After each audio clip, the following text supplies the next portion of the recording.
When I say that the sails at the boat can reverse directions, it's because they have hundreds of these small diamonds sails. These are about the size of a kite.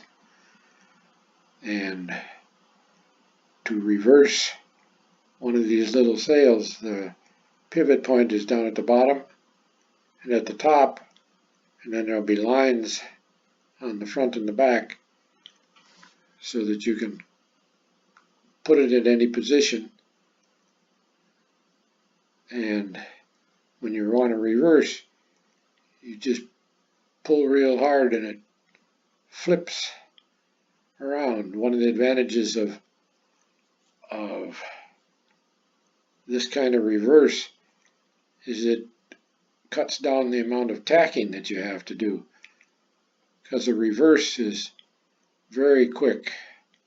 On all my small boats I could do it in 2 seconds, whereas to do a tack in my models it took 12 seconds because of the long keel.